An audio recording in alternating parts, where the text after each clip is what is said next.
At its beginning, the whole Portage Crossing development really didn't mean a whole lot financially to the Woodridge School District, because the development really sits entirely in the Cuyahoga Falls City School District.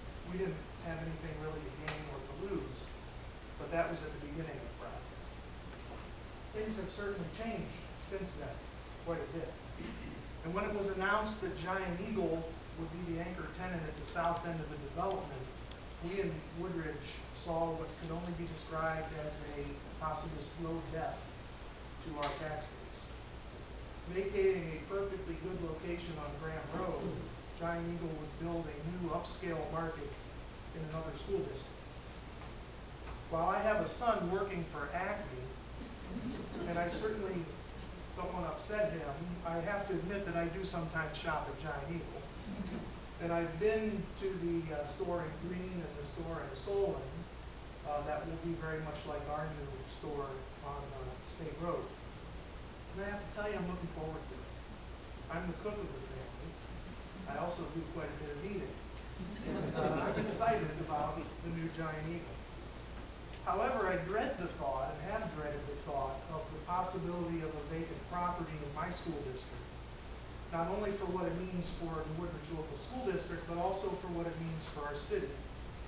And I really kind of call it a slow death, if you will.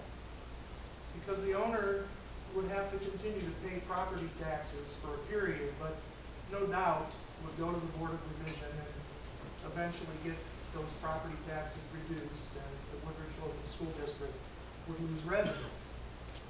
I guess that's exactly why I was so excited when the new Get-Go Market was proposed on the corner of Portage Trail and State Road.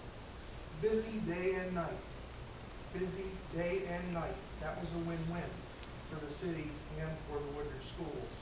The cheapest gas around, a nice clean property, and bustling commerce. What more could we ask for in our fair city? When it was suggested that Menards might consider the old Giant Eagle location, I called the development director, former administration at the time, and said, do it, make it happen. And I believe Mr. Mader and I talked about that on occasion, as well as some other council members. Now I've done the same thing with the current administration and said, make it happen.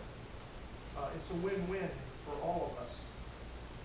Even with the likely abatement that will come, we recognize that. We in Woodridge have become very good at helping the city with development. It's something that we do and we understand the need for. But with a larger facility, a larger payroll, a larger footprint, all of it will bring more revenue, not less, and Woodridge would gain even in the midst of an abatement period. The mayor was absolutely right in his comments to the Falls Press this weekend, and I appreciated them.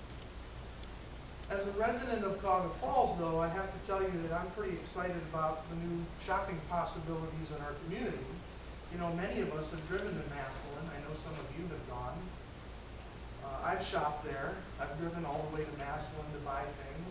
Of course, I patronize our local businesses too, but on occasion it's fun to go down and look at that big store.